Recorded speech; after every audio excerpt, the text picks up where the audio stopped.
are talking The War of Werewolf, and this is a 2021 Chinese action horror movie. It tells the story of this young guy, and he's driving alone on the road one evening, and he comes across a wreck of a van. So he goes out to help, and in the back of this van there's like an injured guy and a bunch of stuff which is conducive to a pharmaceutical company, beakers, bottles, pills, etc. So he goes to help the guy, but this guy has wounded him with this strange octopus looking thing, sort of shoots out and goes in our protagonist, which gives him werewolf powers. Shortly after, a group of bad guys turn up. We know they're bad guys because they're all wearing sunglasses at night, and they try and kind of capture him. He escapes after turning into a werewolf and kind of fighting him off, and then kind of goes on a quest to find out what's going on with these bad guys in pursuit, with the help of a female kickboxer who is his kind of best friend slash love interest, and our comedy relief hacker side character. What will happen? You'll have to watch the movie and find out. So let's discuss. We've talked about a few Chinese monster movies here on the channel, but this is the first werewolf one I've reviewed. So how does it do?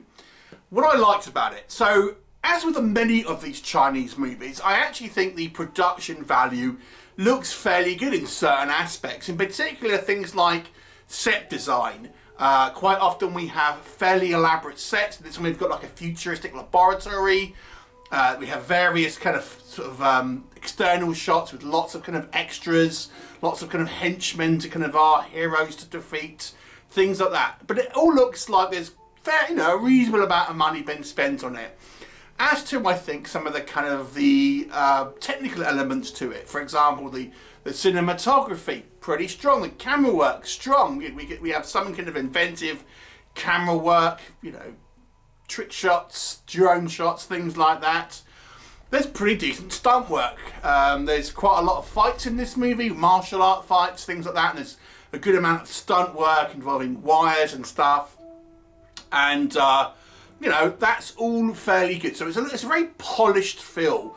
The movie also has a fairly good pace to it. It's not a long film.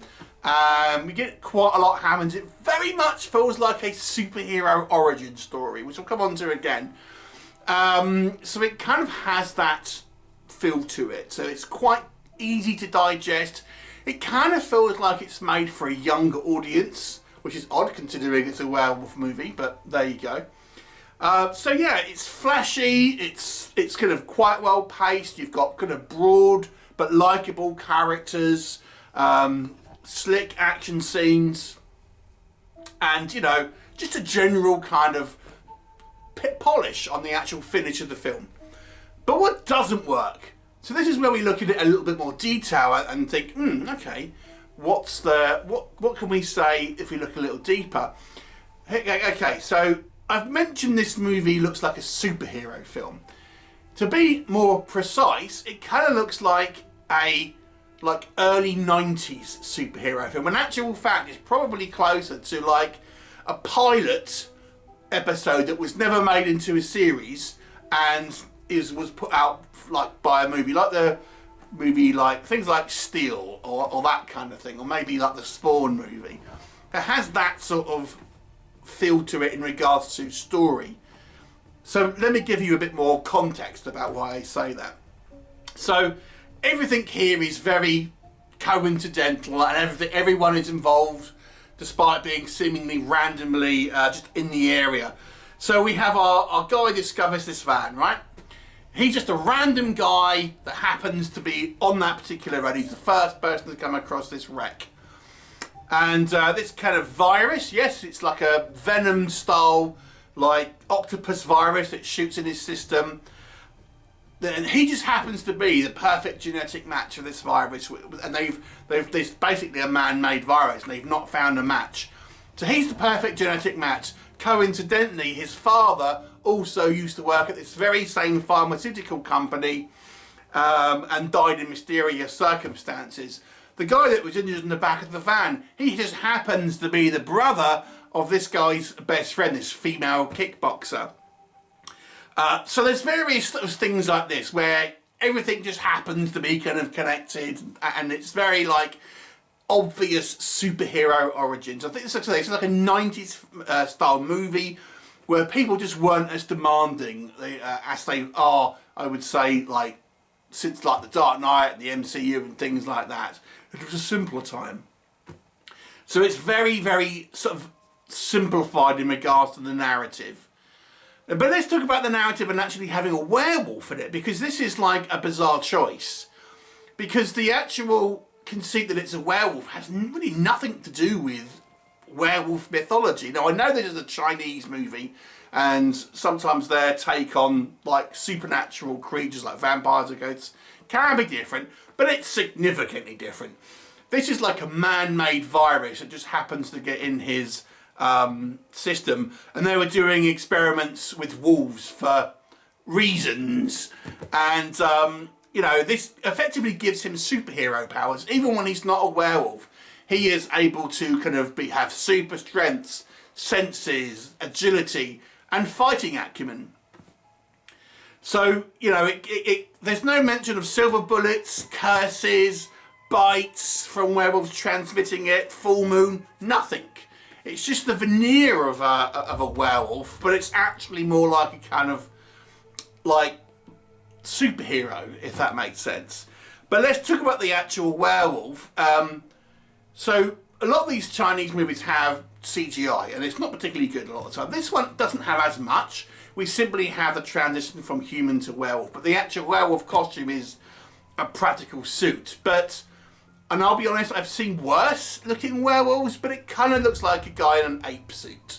I'm not going to lie, it's not brilliant. And weirdly, we have kung fu werewolves. So our main character, it's established in the film that he does not like fighting. He cannot fight. He's a bit of a wimp, even though he's like jacked and everything. But yeah, he's a bit of a wimp in regards to this story. And this is why this female friend of his always is the one, she's a bit of a tomboy, kind of protects him. So it's established he can't really fight. But becoming a werewolf somehow manages to make him a great kung fu fighter. And yes, we get a fight scene with kung fu werewolves. Yeah, I'm not kidding. So the werewolves don't really look great. They're not really werewolves outside of looking a little bit like a wolfman. And the story around it is very basic. You know, just some of the aesthetic choices, like all our, you know, henchmen of our bad guys, they're all like wearing sunglasses in the middle of the night and things like that, or inside a building, because it looks like they're bad guys then. We've got our sexy kind of like, you know, everyone's sexy, you know. We got our sexy kind of main character. He's got his perfect hair. Even when he gets in a fight, it's all super gelled. The sexy kind of like female psychic. That's a sexy kind of female villain. Things like that. It's all like, it's very sort of silly. The acting is also a little bit kind of on the hokier side. It's always a little hard to tell when you're looking at foreign language movies, because you're not reading the translation necessarily verbatim as what they're saying.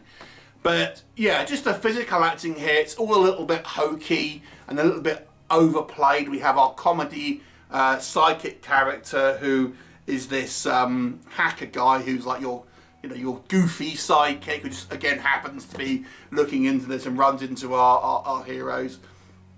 So it's all just a little bit kind of like sort of silly. Yeah, and there's not maybe as much werewolf action in this movie than I was expecting. It's a lot of like running away from bad guys, going, you know, chasing cars and things like this. So there's not as much actual werewolf on screen as maybe you would like. When we do have it, it's not really indicative of a typical werewolf. So this movie, I think, if you like early superhero movies, a very undemanding story, kind of somewhat broad, cliched characters, but pretty looking, polished, you know, well put together on the technical element, and, you know, when we do get the action, it's well done, but there's nothing really under the surface of this. So I'm going to give this one a 4 out of 10. Have you seen it? What did you think of it? Please leave me a comment and I'll look forward to seeing you next time.